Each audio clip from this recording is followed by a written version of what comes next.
Chapter 25, Pa's Bet. That day did not seem real. Laura's eyelids felt steady and she yawned all the time, yet she did not feel sleepy. At noon, young Mr. Hinz and the two Mr. Hawthorns came to dinner. In the afternoon, their hammers could be heard pounding on the framework of the new buildings. It seemed a long time since Pa had gone. He did not come that night. All the next day, he did not come. That night, he did not come. And now Laura was sure that he was having a hard time to get the homestead. Perhaps he might not get it. If he did not get it, perhaps they would go west of Oregon. Ma would not let any more strangers sleep in the house.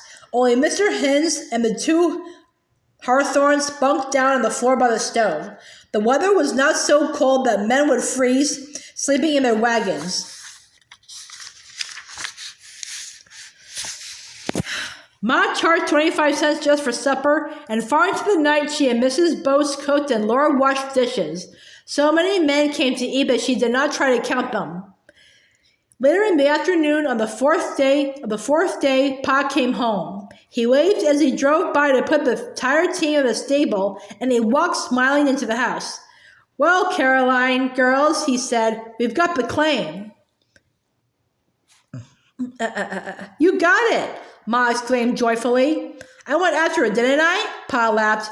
"Brr, it's chilly riding. Let me get to the stove and warm myself." Ma shook down the fire and set the kettle boiling for tea. "Did you have any trouble, Charles?" she asked. "You wouldn't believe it," said Pop. "I never saw such a jam. It looks like the whole country's trying to file on land. I got to Brookins all right the first night, and next morning when I showed up at the land office, I couldn't get anywhere near the door. Every man had to stand in line and wait his turn. So many were ahead of me that my turn didn't come that day." "You didn't stand there all day, Pa?" Laura cried. "Yep, Flutterbudget, all day." "Without anything to eat?" "Oh, no, Pa," said Carrie. "Pshaw, that didn't worry me. What worried me was the crowds. I kept thinking maybe somebody ahead of me is getting my quarter section. Caroline, you never saw such crowds. But my worry then wasn't attached to what came later." "What, Pa?" Laura asked. "Let a fellow get his breath, Flutterbudget. Well, when the land office closed, I went along in the jam to get supper at the hotel, and I heard a couple of men talking. One had filed on a claim near Huron. The other said DeSmet was going to be a better town than Huron, and then he mentioned the very piece I picked out last winter. He told the numbers. He was going to file on it first thing next morning. He said it was the only piece left vacant anywhere near this town site. So he was going to have it, though he'd never seen it. Well, that was enough for me. I had to beat him to that claim. At first, I thought I'd be up bright and early next morning, and then I figured I wouldn't take any chances. So as soon as I got some supper, I made tracks for the land office." "I thought it was closed," said Carrie. "It was. I settled right down the doorstep to spend the night." "Surely you didn't need to do that, Charles," said Ma, handing him a cup of tea. "Need to do that," Pa repeated. "I wasn't the only man who had that idea, not by a blamed sight. Lucky I got there first. Must have been 40 men waiting there all night, and right next to me were those two fellows that I'd heard talking." He blew on the tea to cool it, and Laura said,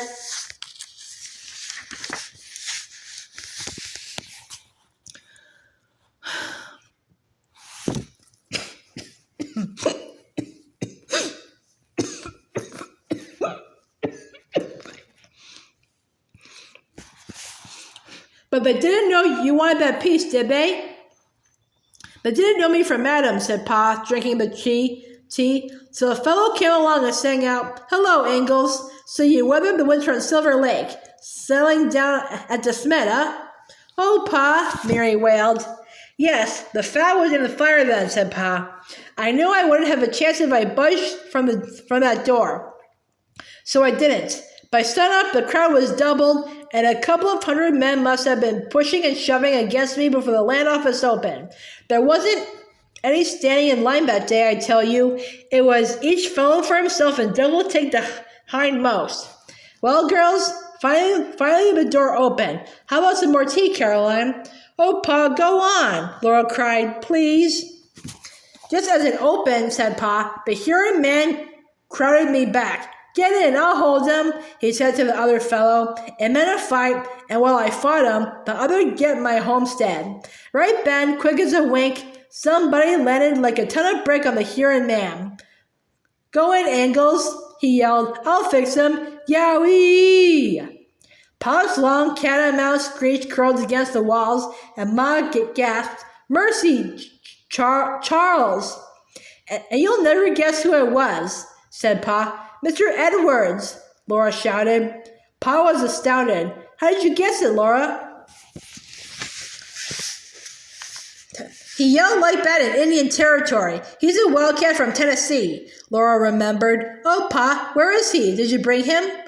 I couldn't get him to come home with me, said Pa. I tried every persuasion I could think of, but he's filed out a claim south of here and must stay with it to keep off claim jumpers.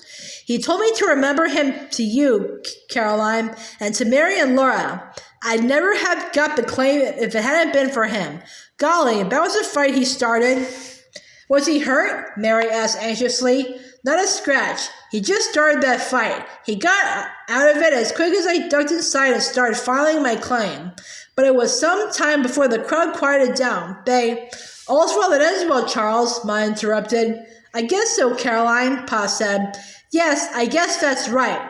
Well, girls, I bet Uncle Sam $14 against 160 acres of land that we can make out to live on the claim for 5 years. Going to help me win the bet?